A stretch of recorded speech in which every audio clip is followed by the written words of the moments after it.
Clint Barton is shown in the beginning of the film instructing his daughter in archery on their remote property while his wife prepares a picnic lunch. Thanos, having amassed the 6 Infinity Stones, snaps his fingers, erasing Clint's daughter and destroying the rest of his family along with 50% of all life in the cosmos. Having been left for dead after their defeat by Thanos on Titan, Nebula and Tony Stark are eventually brought back to Earth by Carol Danvers and reunited with Natasha Romanoff, Bruce Banner, Steve Rogers, Rocket, Thor, and James Rhodes. When the group discovers Thanos, they learn that he has already used the Infinity Stones twice to destroy them, rendering them useless. He explains to the surviving Avengers that he took this action to prevent the stones from falling into the wrong hands. Thor, furious at Thanos, beheads him, saying it's what he should have done in Wakanda. When Scott Lang finally emerges from the quantum realm 5 years later, he finds his daughter Cassie is a teenager and that Hope Van Dyne and half the world's population vanished in the snap. Rogers has been facilitating grief therapy sessions for those who are still reeling from the snap, while Romanoff diligently keeps watch over Earth and the rest of the cosmos with the support of Rhodes, Danvers, Okoye, Rocket, and Nebula.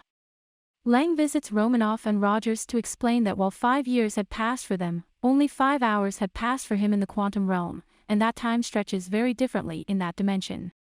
They visit Stark, who is now a father with Pepper Potts, to share their notion that the Infinity Stones can be stolen from Thanos before he can collect them via the quantum realm. Stark refuses their idea at first out of fear for his family and the tranquility he has found, but after thinking about the death of Peter Parker, he proceeds to investigate theoretical models that would work with Lang's quantum tunnel and eventually finds one that does. The remaining Avengers, now included Stark, immediately set out to gather their former members back together. Bruce Banner has finally accepted the Hulk into himself, fusing his mind with that of the monster until they function as one being. Romanoff sets out to track down the assassin after hearing from Rhodes that he used similar tactics to Barton. Grief-stricken over the death of his loved ones, Barton now goes by the name Ronin, killing his way across the globe in an effort to clean up the criminal underworld and make the world a better place for everyone. After considerable persuasion from Natasha, he accepts to rejoin the squad and go to Japan in search of his family. Banner and Rocket travel to New Asgard, a small village where Valkyrie and the last Asgardian citizens have taken up residence. Thor, consumed with regret for his Wakanda failure to slay Thanos, is waiting for them there. Thor has put on weight, his hair and beard have grown out, and he and his friends Korg and Meek spend their leisure time binge-watching Netflix, drinking, and playing Fortnite. After some coaxing from Rocket and Banner, Thor reluctantly decides to rejoin the Avengers. After Barton confirms the quantum time machine's functionality, the reunited Avengers set out to retrieve the time, mind, and space stones during the 2012 Battle of New York. This mission would be led by Banner, Rogers, Lang, and Stark. Banner visits the Sanctum Sanctorum, where the Ancient One explains that removing the Time Stone from her timeline will thwart Stephen Strange's efforts to stop Caecilius from violating the laws of nature in the future. When Banner reveals that Strange deliberately surrendered the Time Stone to Thanos, she relinquishes it to Banner, indicating that Strange had planned for a particular chain of events to occur in order for Thanos to be defeated. So that no harm comes from the stones, Banner also guarantees their safe return to their original timelines. After the Avengers have taken the Space Stone from Loki, Lang and Stark decide to try and grab it for themselves. During a moment of distraction, Stark snatches the suitcase containing the Tesseract from his former self after Lang causes a mild cardiac arrest by yanking a circuit in his prosthetic heart. However, their plot is foiled when Stark is accidentally smacked by the Hulk and drops the briefcase. Later, Loki uses the Space Stone he stole to evade capture.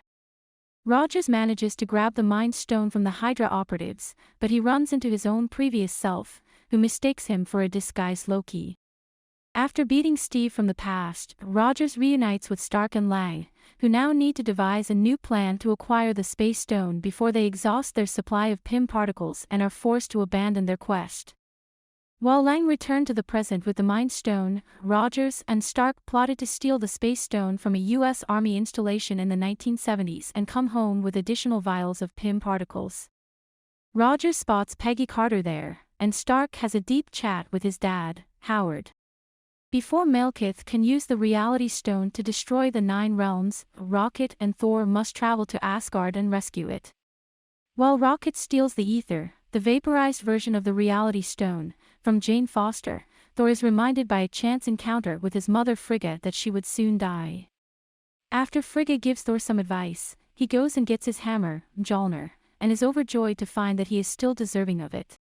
To get the Power Stone before Peter Quill does, Nebula and Rhodes head to Morag. Rhodes is about to return to the present with the Power Stone, but Nebula has a malfunction and stays on Morag. Thanos and Ebony Maw, the two minds controlling Nebula's systems in the future, find out that future Nebula is there and go out to abduct her. Too late, Nebula recognizes what has transpired and tries to alert the others. Thanos scans her memories, learns the Avengers' plan, and sends the more loyal version of Nebula from the past back to the present to spy on them. The Guardian of the Soul Stone, Red Skull, tells Barton and Romanoff that the only way to get it is to sacrifice someone they love. They argue about who will make the ultimate sacrifice, and in the end, Romanoff takes the blame while a sad Barton goes back to Earth with the Soul Stone. Back in the present day on Earth, Stark, Rocket, and Banner set out to create a gauntlet made from the same nanotech as Stark's most recent Iron Man armor in order to wield the stones. Banner offers to use the gauntlet himself, figuring that he is strong enough to endure the gamma radiation and the enormous pain and injury caused by the stones, and so can bring back everyone who vanished in Thanos' snap. Although he is successful, the Quantum Gateway is destroyed almost immediately when they come under attack from Thanos, who has been summoned to Earth by the fake Nebula. When Thanos destroys the Avengers headquarters, the squad is divided up and Barton ends himself guarding the gauntlet. Meanwhile, Rogers, Thor, and Stark meet Thanos, who decides to use the Infinity Stones to destroy the universe and construct one in his vision, while the past Nebula is slain by her future self as she tries to steal the stones from Barton. A one-on-one battle ensues between the three heroes and Thanos, during which Rogers proves Thor right about his hypothesis that he is fit to wield Mjolnir, but they are all ultimately defeated. After Thanos' army has landed on Earth, T'Challa and the other Avengers and friends restored by Banner appear before Rogers and immediately launch an attack on Thanos and his forces. Thanos fights various Avengers for the Infinity Stones, and in the process Stark and Parker are reunited and Quill meets a younger version of Gamora. Thanos orders Glaive to have his ship launch multiple energy blasts when he is bound by Wanda Maximoff's energies, nearly destroying the Avengers' efforts. Captain Marvel makes a return, destroying Thanos' spacecraft in the struggle for the gauntlet.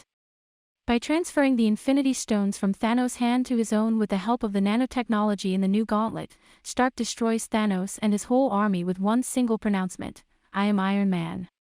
As Stark gradually succumbs to the stone's radiation, Parker and Potts are there to comfort him. After the battle, the Avengers attend Stark's burial, where his Mark I arc reactor is buried at sea in the lake near his home. Although Romanoff and Vision did not survive the snap, Barton and Wanda Maximoff find comfort in knowing that they would be pleased with their victory over Thanos. In order to find his real purpose, Thor abdicates his throne and leadership responsibilities by crowning Valkyrie Queen of Asgard and then joining the Guardians of the Galaxy.